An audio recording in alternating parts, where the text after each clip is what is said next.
नमस्कार दोस्तों, आप सभी का हमारे चैनल खबरीलाल पर एक बार फिर से तहे दिल से स्वागत है। आज हम आपके लिए लेकर आए हैं हाल ही में रिलीज हुई एक शानदार और दिल छू लेने वाली फिल्म आजाद। यह फिल्म केवल एक मनोरंजक कहानी ही नहीं, बल्कि एक प्रेरणादायक गाथा है जिसमें अन्याय के खिलाफ उठने वाली एक बुलंद आवाज को दिखाया गया है। इसके साथ ही यह फिल्म इंसान और जानवर के बीच अटूट प्रेम और निष्ठा को भी खूबसूरती से दर्शाती है। तो चलिए, बिना किसी देरी के हम आपको इस अद्भुत फिल्म की कहानी सुनाते हैं। लेकिन उससे पहले, अगर आपको हमारा यह वीडियो पसंद आ रहा है तो कृपया वीडियो को लाइक कर दें और चैनल को सब्सक्राइब करना न भूलें। फिल्म की शुरुआत होती है एक छोटे से गांव के एक मासूम बच्चे गोविंद से, जो अपनी नानी के पास बैठकर हल्दी घाटी के प्रसिद्ध युद्ध की कहानी सुन रहा होता है। उसकी नानी उसे और उसकी छोटी बहन को महाराणा प्रताप और उनके अद्भुत घोड़े चेतक की वीरता की कहानी सुना रही होती है। नानी कहती है, सालों पहले जब भारत में मुगलों और राजपूतों के बीच भयंकर युद्ध हुआ था, तब एक तरफ थी वीर महाराणा प्रताप की मात्र 89,000 सैनिकों की सेना और दूसरी ओर थी शक्तिशाली मुगल बादशाह अकबर की लगभग 4,000 सैनिकों की विशाल सेना। लेकिन इन सब में सबसे खास बात थी महाराणा प्रताप के विश्वासपात्र घोड़े चेतक की। चेतक कोई साधारण घोड़ा नहीं था। उसकी मजबूत कदकाठी, हाथी जैसी ऊंची कदकाठी, लंबी गर्दन, तेज दौड़ने की क्षमता और उसका विशिष्ट नीला रंग उसे अन्य सभी घोड़ों से अलग बनाता था। वह इतना तेज और ताकतवर था कि उसने महाराणा प्रताप को कई बार युद्ध में बचाया। नानी की यह कहानी सुनकर गोविंद की आंखों में चमक आ जाती है, लेकिन उसकी छोटी बहन को यह बात पसंद नहीं आती। वह गुस्से में अपनी नानी से कहती है, नानी, आप हमेशा गोविंद को घोड़ों की कहानियां ही क्यों सुनाती हो? कभी मेरी पसंद की कहानी भी तो सुनाया करो। दरअसल गोविंद का बचपन से ही घोड़ों के प्रति विशेष लगाव था। उसका परिवार बहुत ही गरीब था और उसके पिता गांव के जमींदार के यहां अस्तबल में काम करते थे। उनके परिवार की रोजी रोटी जमींदार के घोड़ों की देखभाल करने पर ही निर्भर थी। इस वजह से गोविंद को घोड़ों से विशेष प्रेम था और वह उन्हें बेहद ध्यान से देखता और समझता था। अगले दिन सुबह गोविंद को उसके पिता डांटते हुए कहते हैं कि उसे जल्दी उठकर अस्तबल की सफाई करने जाना है। गोविंद अपने दोस्तों को भी अस्तबल बुला लेता है। उसके दोस्त वहां खड़े होकर घोड़ों की विभिन्न नस्लों और विशेषताओं पर चर्चा कर रहे थे। तभी अचानक उनकी नजरों के सामने से एक सुंदर घोड़े पर सवार जानकी देवी निकलती है।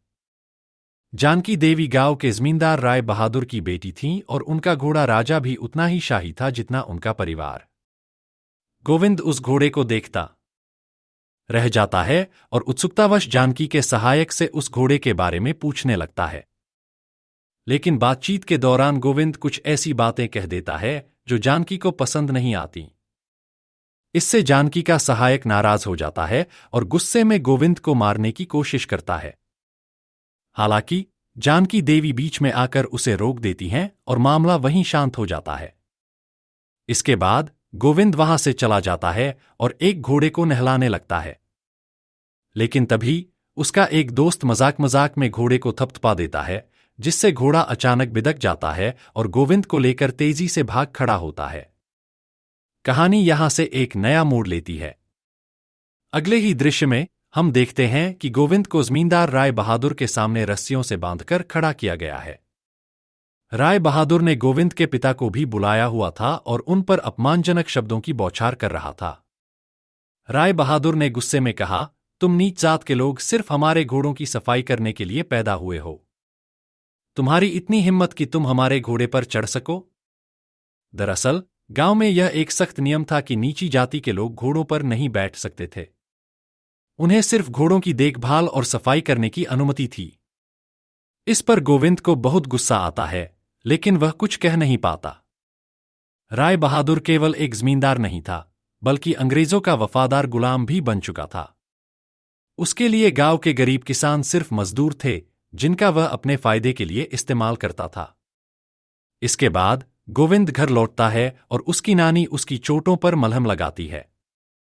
उसकी नानी इस अन्याय पर गुस्सा होकर जमींदार को भला बुरा कहने लगती है। नानी कहती है, ये जमींदार गांव के लोगों पर सिर्फ अत्याचार ही नहीं करते, बल्कि उन्हें कर्ज के नाम पर बंधुआ मजदूर बना देते हैं। यह सुनकर गोविंद चौंक जाता है। तब नानी उसे बताती है कि यह जमींदार गांव के गरीब किसानों को जबरन अपना गुलाम बना लेते हैं और फिर उन्हें अंग्रेजों के हाथों बेच देते हैं। अंग्रेज इन गरीब लोगों को विदेशों में बिना वेतन दिए मजदूरी करने के लिए भेज देते हैं, जहां वे पूरी जिंदगी गुलामी करने को मजबूर हो जाते हैं। अब सवाल यह है कि क्या गोविंद अपने गांव के लोगों को इस अन्याय से मुक्त कर पाएगा?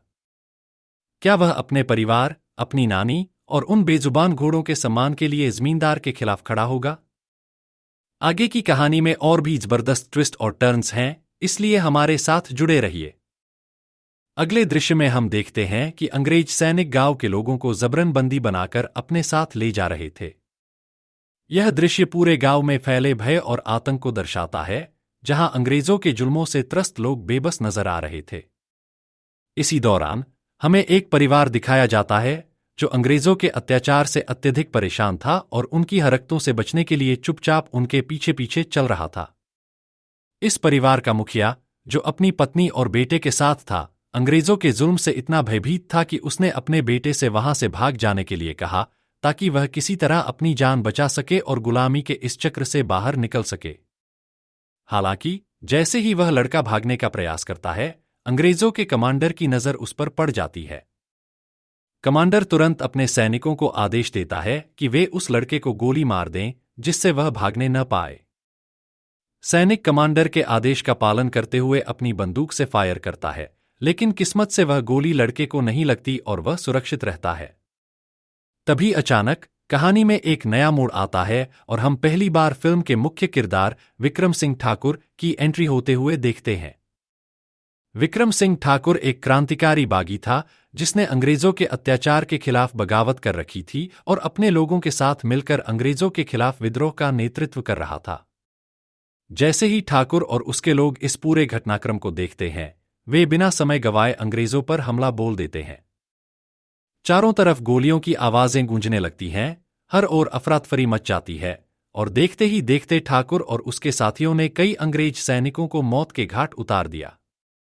अंततः ठाकुर अपने कौशल और बहादुरी से अंग्रेज कमांडर को पकड़ लेता है और बिना किसी दया के उसे मौत के हवाले कर देता है। इसके बाद अगला दृश्य राय बहादुर के बेटे कुंवर अजीत के साथ शुरू होता है। यह व्यक्ति पूरी तरह निर्दयी और क्रूर था। वह गरीब और असहाय गांव वालों पर अत्याचार करने के लिए कुख्यात था और उन्हें डरा धमका कर जबरदस्ती अंग्रेजों के हाथों बेचता था, जिससे वे विदेश में गुलामी करने पर मजबूर हो जाते थे। इस दृश्य में हमें यह भी देखने को मिलता है कि कुंवर अजीत इस समय भी कुछ गरीब ग्रामीणों को जबरदस्ती अपने आदमियों के साथ पकड़कर ले जा रहा था, ताकि उन्हें अंग्रेजों के हवाले कर सके। इस दृश्य में हमें उसकी पत्नी केसर भी नजर आती है, लेकिन उसे देखकर ऐसा प्रतीत होता है कि वह इस विवाह से खुश नहीं है। वह केवल नाम मात्र की पत्नी थी और दिल से कुंवर अजीत को पति के रूप में स्वीकार नहीं कर पाई थी। कुंवर के साथ बाहर जाने से बचने के लिए वह अपने पैर में मोच आने का नाटक करती है, ताकि उसे इस अमानवीय अत्याचार का गवाह न बनना पड़े। हालांकि कुंवर अजीत उसकी चाल को समझ जाता है, लेकिन वह उस समय कुछ भी नहीं कहता और आगे बढ़ जाता है। इसके बाद हमें एक और महत्वपूर्ण पात्र जमाल भाई से परिचित कराया जाता है, जो पेशे से एक चूड़ी बेचने वाला था। लेकिन जैसे ही वह अंदर आता है, केसर उसे एक चिट्ठी थमाती है और उससे अनुरोध करती है कि वह इस संदेश को अपने सरदार तक पहुंचा दे। यह देखकर ऐसा प्रतीत होता है कि जमाल केवल एक साधारण चूड़ी विक्रेता नहीं था, बल्कि वह किसी महत्वपूर्ण क्रांतिकारी योजना का हिस्सा था। लेकिन केसर यह सब क्यों कर रही थी? वह किसके लिए संदेश भेज रही थी? यह सब आगे की कहानी में स्पष्ट हो जाएगा। कुछ समय बाद इसी घर में कुंवर की बहन जानकी भी आ जाती है और यह दृश्य यहीं समाप्त हो जाता है। इसके बाद अगला दृश्य गोविंद की होली की तैयारियों के साथ शुरू होता है। वह पूरे जोश और उमंग के साथ इस त्योहार को मनाने की तैयारियों में जुटा हुआ था। समय बीतता जाता है और आखिरकार होली का त्योहार आ ही जाता है। पूरा गांव रंगों की मस्ती में डूब जाता है, हर तरफ खुशियां बिखरी होती हैं और लोग आनंदपूर्वक नाच गाना कर रहे होते हैं। गोविंद भी अपने दोस्तों के साथ मिलकर इस उत्सव का खूब आनंद ले रहा था। इस दौरान जानकी भी इस रंगों की महफिल में शामिल होती है। तभी गलती से गोविंद जानकी को रंग लगाने की गुस्ताखी कर बैठता है। यह देखकर जानकी को गुस्सा आ जाता है और वह बिना सोचे समझे गोविंद को कुएं में धक्का दे देती है। कुएं में गिरने के बाद जब गोविंद बाहर निकलता है तो उसका दोस्त उससे मजाक में कहता है, इस बार तुझे कोड़ों से नहीं पीटा जाएगा बल्कि घोड़ों से घसीटा जाएगा। यह सुनकर गोविंद डर के मारे वहां से भाग जाता है। वह लगातार भागता रहता है और काफी दूर निकल जाता है। जब वह एक घने जंगल में पहुंचता है तो वह वहां रुक जाता है और थोड़ा सुस्ताने लगता है। लेकिन तभी उसकी नजर एक पेड़ के नीचे बैठे दो लोगों पर पड़ती है। वे कोई और नहीं बल्कि ठाकुर विक्रम सिंह और केसर थे। यही कहानी में एक बड़ा खुलासा होता है। ठाकुर और केसर एक दूसरे से प्यार करते थे, लेकिन हालात और परिस्थितियों के कारण वे एक नहीं हो सके। हालांकि केसर अब भी अंग्रेजों के खिलाफ लड़ाई में ठाकुर की मदद करती थी और यह उनके प्यार की सबसे बड़ी निशानी थी। उनकी मुलाकात के कुछ देर बाद ठाकुर वहां से चला जाता है। लेकिन गोविंद यह सब देख चुका था और वह चुपचाप ठाकुर के पीछे पीछे चलने लगता है। हालांकि ज्यादा दूर जाने से पहले ही ठाकुर के लोगों की नजर उस पर पड़ जाती है। वे गोविंद को अजनबी समझकर पकड़ लेते हैं और उसे बुरी तरह पीटकर बेहोश कर देते हैं। इसके बाद वे उसे अपने अड्डे पर उठा ले जाते हैं, जहां से गोविंद की जिंदगी एक नया मोड़ लेने वाली थी। अब अगले सीन कुंवर के साथ प्रारंभ होता है, जो केसर को बाहर से आते हुए देख लेता है। उसके चेहरे पर आश्चर्य और गुस्से का मिश्रण होता है। वह तुरंत ही केसर से सवाल जवाब करने लगता है, मानो वह किसी सच्चाई को उजागर करने के लिए आतुर हो। कुछ ही क्षणों में यह स्पष्ट हो जाता है कि कुंवर को ठाकुर और केसर के बीच के रिश्ते के बारे में सब कुछ मालूम है। उसके शब्दों में रोष और क्रूरता झलकती है जब वह केसर से ठंडे स्वर में कहता है, सबसे पहले मैं उसे खत्म करूंगा जो तुम्हारे दिल में बसता है, और फिर तुम्हें। इधर दूसरी ओर गोविंद को होश आता है और वह खुद को खतरे के बीच घिरा पाता है। ठाकुर के आदमियों को संदेह होता है कि गोविंद कोई जासूस है और वे उसे मारने के लिए तत्पर हो जाते हैं। मगर जैसे ही गोविंद स्पष्ट करता है कि वह ठाकुर का आदमी नहीं है बल्कि सिर्फ उनके घोड़े आजाद के पीछे आया था क्योंकि वह उसे बेहद पसंद करता है, वहां खड़े सभी लोग आश्चर्य में पड़ जाते हैं। तभी गोविंद की नजर वहां मौजूद जमाल पर पड़ती है और वह उसे पहचान लेता है। इस पहचान से जमाल चिढ़ जाता है और बिना एक पल गवाए गोविंद की आंखें फोड़ने के लिए आगे बढ़ता है। मगर उसी क्षण ठाकुर हस्तक्षेप करता है और जमाल को रोक देता है। इसके बाद ठाकुर गोविंद से कहता है, तुम्हें मेरा घोड़ा पसंद है ना? तो जाओ, उसकी सवारी करो। हालांकि यह काम इतना आसान नहीं था। आजाद कोई साधारण घोड़ा नहीं था, वह एक स्वाभिमानी, तेज और स्वतंत्र घोड़ा था जो इतनी आसानी से किसी को अपने ऊपर बैठने नहीं देता था। जैसे ही गोविंद उसके पास जाता है, आजाद उसे लात मारने लगता है। मगर इससे पहले की स्थिति और बिगड़ती, ठाकुर बीच में आकर उसे रोक देता है। इस पूरे घटनाक्रम को देखकर गोविंद को यह एहसास होता है कि ठाकुर और उसके लोग सिर्फ साधारण डाकू नहीं हैं, बल्कि वे एक उद्देश्य के साथ लड़ रहे हैं। यही कारण था कि वह ठाकुर से आग्रह करता है कि उसे भी उनकी गैंग में शामिल कर लिया जाए, क्योंकि उसे भी उन जमींदारों और अत्याचारी अंग्रेजों से बदला लेना था जिन्होंने उसकी जिंदगी बर्बाद कर दी थी। ठाकुर कुछ देर सोचने के बाद सहमत हो जाता है और गोविंद उनके साथ रहने लगता है। इसके बाद कहानी ठाकुर के दो सबसे खास और भरोसेमंद लोगों, बीरा और जमाल, के परिचय के साथ आगे बढ़ती है। रात के समय भंडारे के आयोजन के दौरान गाना बजाना होता है, जिससे माहौल कुछ हल्का हो जाता है। मगर अगले ही दिन जब सुबह गोविंद जागता है तो वह देखता है कि सभी बागी अपने अपने घोड़े पर सवार होकर जाने की तैयारी कर रहे हैं। गोविंद जब इसकी वजह पूछता है तो उसे बताया जाता है कि बागियों का कोई ठिकाना नहीं होता। वे हमेशा चलते रहते हैं, कभी भी एक स्थान पर ज्यादा देर तक नहीं रुकते। यही समय था जब गोविंद बीरा से घोड़े आजाद के बारे में पूछने लगता है। बीरा उसे बताता है कि कुछ साल पहले जब ठाकुर केवल एक किसान हुआ करते थे, तब एक दिन वे अपना अनाज बेचने के लिए शहर गए थे। वहीं एक कमजोर घोड़ी ने एक बच्चे को जन्म दिया था, मगर अंग्रेज उस नवजात घोड़े को मारने वाले थे। उसी समय ठाकुर ने बहादुरी दिखाई और अंग्रेजों से उस घोड़े को खरीद लिया। यह घोड़ा ही आजाद था, जो तब से ठाकुर के साथ रहा और उनका सबसे बड़ा साथी बन गया। इसके बाद गोविंद यह सोचकर कि वह आजाद से मित्रता कर सकता है, उसे खुश करने के लिए एक दूसरी नस्ल के घोड़े की मालिश करने लगता है और उसे ताजी घास खिलाता है। मगर तभी ठाकुर वहां आता है और कड़े शब्दों में कहता है, रिश्वत से सिर्फ इंसान काबू में आते हैं, घोड़े नहीं। इसी बीच दूसरी ओर कुंवर अजीत आगामी अर्धकुंभ प्रतियोगिता की तैयारी में लगा हुआ था। वहीं जानकी को जेम्स बार बार अपनी बेवकूफी भरे सवालों से परेशान कर रहा था। इस दौरान यह भी पता चलता है कि जानकी के पिता ने ही जेम्स को अपनी बेटी के लिए पसंद किया था।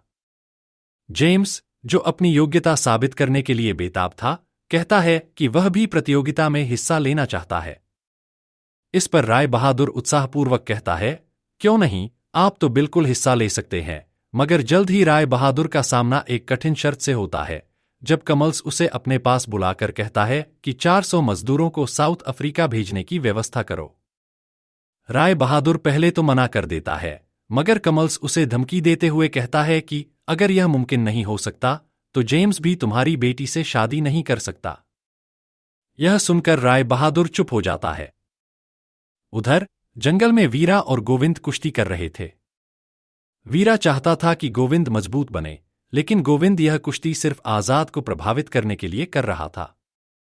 इस दौरान वह ठाकुर के अतीत के बारे में पूछता है और वीरा उसे बताता है कि ठाकुर और केसर कभी एक दूसरे से प्रेम करते थे। मगर एक दिन कुंवर अजीत सिंह की नजर केसर पर पड़ गई। फिर उसने ठाकुर को घसीटते हुए घर से बाहर निकाला और बेरहमी से पीटा। वहीं राय बहादुर ने अपनी ताकत का इस्तेमाल कर केसर के पिता को उसकी शादी के लिए मजबूर कर दिया। उसी रात ठाकुर को उसके अत्याचारियों से छुड़ाने के लिए आजाद ने बहादुरी दिखाई। मगर इस घटना ने ठाकुर को हमेशा के लिए बागी बना दिया, क्योंकि उसका प्रेम उससे छीन लिया गया था। अब ठाकुर को यह खबर मिलती है कि गांव के लोगों को जबरदस्ती विदेश भेजा जा रहा है। इस अन्याय को रोकने के लिए वह अपनी सेना के साथ निकल पड़ता है। गोविंद, जो अब पूरी तरह ठाकुर के प्रति वफादार था, उससे आग्रह करता है कि वह जानकी से भी बदला ले। ठाकुर मुस्कुराकर कहता है, कहीं तुम्हें उससे प्यार तो नहीं हो गया? इस पर गोविंद गुस्से में इनकार करता है और कहता है, नहीं नहीं, मुझे प्यार नहीं हुआ और तुम मुझे मेरे लक्ष्य से मत भटकाओ। मगर जब ठाकुर और उसकी फौज मजदूरों को बचाने पहुंचती है, तब उन्हें एहसास होता है कि यह एक जाल था। बैलगाड़ियों में मजदूर नहीं, बल्कि सैनिक छिपे हुए थे। इससे भी ज्यादा दर्दनाक यह था कि यह धोखा ठाकुर के सबसे वफादार आदमी बीरा ने दिया था। लड़ाई के दौरान ठाकुर के सभी साथी मारे जाते हैं, लेकिन वह किसी तरह गोविंद को लेकर वहां से भाग निकलता है। जंगल में पहुंचने के बाद गोविंद देखता है कि ठाकुर को भी गोली लगी है। ठाकुर की मृत्यु हो जाती है और जाते जाते वह गोविंद को आजाद की जिम्मेदारी सौंप देता है। यह देखकर आजाद बहुत दुखी होता है, मगर गोविंद उसे संभालता है। उसी रात गोविंद ठाकुर के पार्थिव शरीर का अंतिम संस्कार करता है और अब बगावत की जिम्मेदारी उसके कंधों पर आ जाती है। फिर अगले सीन में कुंवर अजीत सिंह के घर पर एक भव्य पूजा का आयोजन किया गया था। घर में माहौल भक्तिमय था, सभी लोग पूजा में लीन थे। इस पूजा के दौरान ही बीरा वहां आता है और उसे कुंवर ठाकुर की मौत की खबर मिलती है। यह सुनते ही बीरा के चेहरे पर खुशी की लहर दौड़ जाती है। उसके लिए यह खबर किसी उत्सव से कम नहीं थी, क्योंकि ठाकुर की मृत्यु उसके पक्ष के लिए एक महत्वपूर्ण घटना थी। कुंवर अजीत सिंह भी इस खबर को सुनकर प्रसन्न होते हैं और अपनी खुशी जताते हुए बीरा को एक कीमती अंगूठी इनाम के रूप में भेंट करते हैं। हालांकि यह पूरी घटना चुपचाप खड़ी केसर देख रही थी। उसके चेहरे पर कई तरह की भावनाएं उमड़ रही थीं, दुख, आशंका और गुस्सा। इसके बाद केसर से मिलने के लिए गोविंद आजाद के साथ वहां आता है। जब वह केसर से मिलता है तो उसके हाथ में ठाकुर की पगड़ी होती है। वह बड़ी गंभीरता से केसर को पगड़ी सौंपते हुए कहता है, ठाकुर ने बहुत बहादुरी से लड़ाई लड़ी थी, मगर दुर्भाग्यवश वह बच नहीं सके। यह सुनकर केसर के दिल में गहरा दर्द उठता है। उसके मन में ठाकुर के साथ बिताए हुए पुराने दिन उमड़ने लगते हैं और उसकी आंखों में आंसू आ जाते हैं। केसर से मिलकर गोविंद वहां से निकलता है और सीधा जानकी के कमरे में पहुंचता है। जानकी से मिलते ही वह उससे कहता है, मैं कुछ दिनों के लिए बागी बन गया था, लेकिन अब महसूस होता है कि यह सब एक गलतफहमी के कारण हुआ था। यहां उसे यह भी पता चलता है कि जानकी ने कभी भी उसकी शिकायत जमींदार से नहीं की थी। यह सुनकर उसे गहरा झटका लगता है, क्योंकि वह यह सोचकर भाग गया था कि जानकी ने उसकी जानकारी जमींदार को दे दी होगी। उसे महसूस होता है कि उसने बेवजह डरकर बागी बनने का रास्ता चुना था।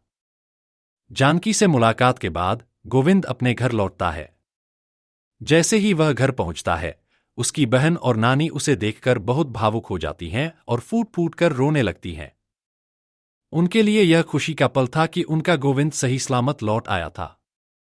कुछ समय बाद गोविंद अपने पिता से मिलता है और उनसे गले लगकर अपनी पूरी आपबीती सुनाता है।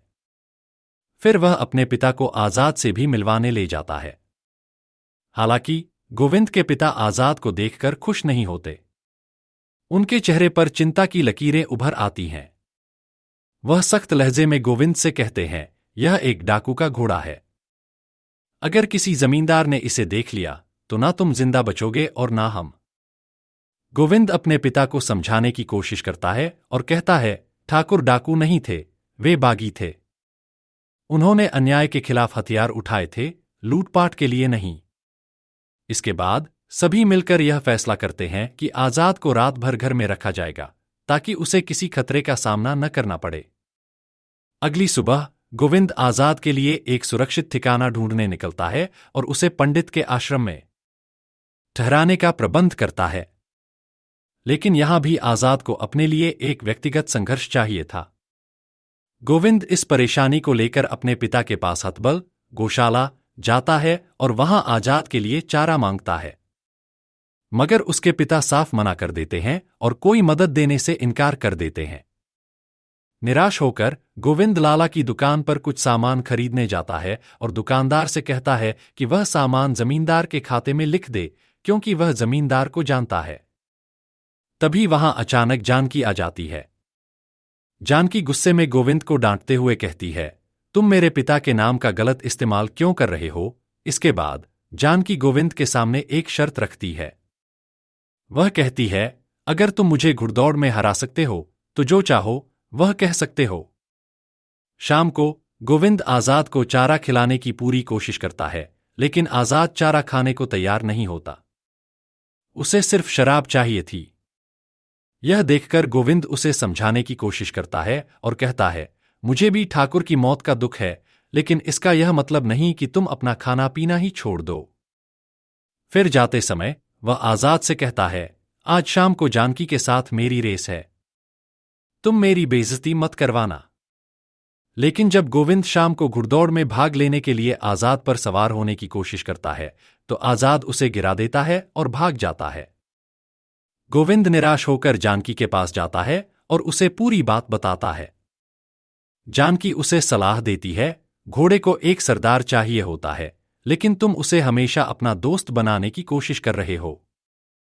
उसे एक सख्त मालिक चाहिए जो उसे नियंत्रण में रख सके। जानकी की बात सुनकर गोविंद सब समझ जाता है और अगली बार जब वह आजाद के पास जाता है तो उसके ऊपर हुक्म चलाने लगता है और जबरदस्ती उस पर चढ़ने की कोशिश करता है। लेकिन आजाद फिर से उसे गिरा देता है और भाग जाता है। यह देखकर गोविंद के मन में उलझन पैदा हो जाती है कि वह आजाद को कैसे काबू में करे। लेकिन उसी रात एक अनोखी घटना घटती है।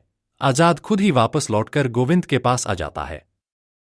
गोविंद यह देखकर आश्चर्यचकित रह जाता है। अगली सुबह से आजाद पूरी तरह से गोविंद को अपना सरदार मान लेता है। असल में आजाद को अब यह समझ में आ गया था कि गोविंद उसके लिए क्या मायने रखता है। उसे एहसास हो गया था कि गोविंद सिर्फ उसका मालिक ही नहीं, बल्कि उसका सच्चा साथी भी है। इसके बाद आजाद अपने नए मालिक को बैठाकर लंबी सैर पर ले जाता है, मानो अब वह पूरी तरह से उसकी आज्ञा का पालन करने के लिए तैयार हो चुका था। अगर मैं इस फिल्म का संक्षिप्त समीक्षा दूं तो मुझे यह कहना पड़ेगा कि यह फिल्म बेहद उबाऊ और निराशाजनक लगी। यह समझना मुश्किल है कि आखिर बॉलीवुड के निर्माता और निर्देशक किस सोच के साथ ऐसी कहानियां बना रहे हैं जो आज के दौर में शायद ही कोई देखना चाहे। ऐसा प्रतीत होता है कि वे अब भी 80 और 90 के दशक की दुनिया में जी रहे हैं, जहां डाकू, जमींदार और अन्य पुराने जमाने की कहानियां दर्शकों पर थोपी जाती थीं। आज के आधुनिक और बदलते सिनेमा के दौर में जब दर्शक कुछ नया, दिलचस्प और मनोरंजक कंटेंट देखना पसंद करते हैं, तब भी यह इंडस्ट्री पुराने फॉर्मूले पर ही अटकी हुई है। मुझे यह फिल्म काफी उबाऊ लगी और इसे देखना मेरे लिए किसी मजबूरी से कम नहीं था। लेकिन क्योंकि मेरा काम फिल्मों का विस्तृत विवरण और समीक्षा देना है, इसलिए मुझे इसे पूरी तरह देखना पड़ा ताकि मैं इसका सही विश्लेषण कर सकूं। हालांकि यह मेरी व्यक्तिगत राय है और हो सकता है कि कुछ लोगों को यह फिल्म पसंद आए। इसलिए मैं आप सभी से अनुरोध करूंगा कि आप अपनी राय जरूर साझा करें। क्या आपको यह फिल्म पसंद आई या नहीं? अगर आप हाल ही में रिलीज हुई किसी बेहतरीन और मनोरंजक फिल्म की तलाश में हैं, तो मैं आपको एक शानदार मूवी का सुझाव देना चाहूंगा। उसके लिए आप मेरी अगली वीडियो देख सकते हैं, जहां मैंने इस नई और दिलचस्प फिल्म की समीक्षा की है। आजाद 2025 में रिलीज होने वाली एक बहुप्रतीक्षित हिंदी फिल्म है जो अपने निर्माण, बजट, बॉक्स ऑफिस प्रदर्शन, कलाकारों के करियर और संगीत के लिए चर्चा में है। इस फिल्म ने अपने अनूठे कथानक और प्रतिभाशाली कलाकारों के साथ दर्शकों का ध्यान आकर्षित किया है। निर्माण और बजट। आजाद का निर्माण अजय देवगन द्वारा किया गया है, जिन्होंने अपने भतीजे आमन देवगन और रवीना टंडन की बेटी रशा थड़ानी को लॉन्च करने के लिए इस परियोजना की घोषणा की। फिल्म की आधिकारिक घोषणा 30 अक्टूबर 2024 को सिंघम अगेन के प्रमोशन के दौरान की गई थी। फिल्म का टीजर 5 नवंबर 2024 को रिलीज किया गया, जिसने दर्शकों में उत्सुकता बढ़ाई। फिल्म का ट्रेलर 6 जनवरी 2025 को जारी किया गया, जिससे फिल्म की कहानी और पात्रों की झलक मिली। फिल्म का बजट आधिकारिक रूप से सार्वजनिक नहीं किया गया है, लेकिन इसे एक बड़े पैमाने पर बनाई गई फिल्म माना जा रहा है, जिसमें उच्च उत्पादन मूल्य और विशेष प्रभाव शामिल हैं। फिल्म की शूटिंग विभिन्न स्थानों पर की गई है, जिसमें विदेशी लोकेशन भी शामिल हैं, जो फिल्म की भव्यता को दर्शाते हैं। बॉक्स ऑफिस प्रदर्शन। फिल्म आजाद का निर्माण बड़े पैमाने पर किया गया था और इसका कुल बजट 80 करोड़ रुपए था। निर्माताओं ने फिल्म को एक भव्य और आकर्षक बनाने के लिए इसमें उच्च स्तरीय प्रोडक्शन तकनीकों, VFX और एक्शन सीक्वेंस पर काफी खर्च किया था। इसके अलावा कलाकारों के लुक, सेट डिजाइन और लोकेशंस पर भी काफी पैसा खर्च किया गया। हालांकि भारी बजट और बड़े स्तर पर प्रचार के बावजूद आजाद बॉक्स ऑफिस पर सफल नहीं रही। दर्शकों को फिल्म का कथानक ज्यादा आकर्षक नहीं लगा और इसकी रिलीज के बाद दर्शकों से मिलीजुली प्रतिक्रियाएं सामने आईं।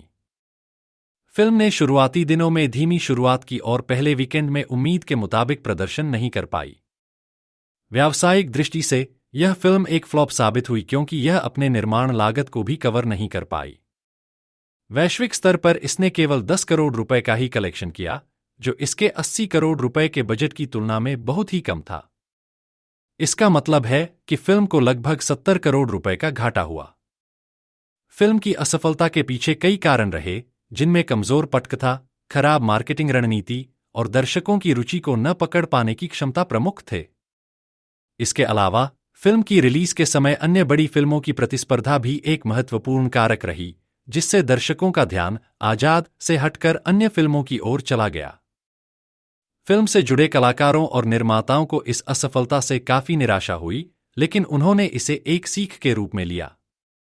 यह घटना बॉलीवुड में इस बात का एक और उदाहरण बनी कि केवल बड़े बजट और स्टार कास्ट के दम पर फिल्म सफल नहीं हो सकती, बल्कि एक अच्छी कहानी, दमदार निर्देशन और सही मार्केटिंग रणनीति का होना भी जरूरी है। कुल मिलाकर आजाद की बॉक्स ऑफिस पर असफलता ने यह साबित किया कि दर्शक अब बेहतर कंटेंट की तलाश में हैं और उन्हें पुरानी शैली की कहानियां या बिना किसी नयापन के बनाई गई फिल्में आकर्षित नहीं करतीं।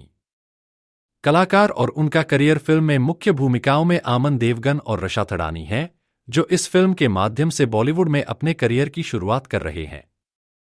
आमन देवगन अजय देवगन के भतीजे हैं और उनके अभिनय में अपने चाचा की झलक देखने को मिलती है। रशा थड़ानी रवीना टंडन की बेटी, ने अपने प्रदर्शन से दर्शकों और समीक्षकों का दिल जीता है।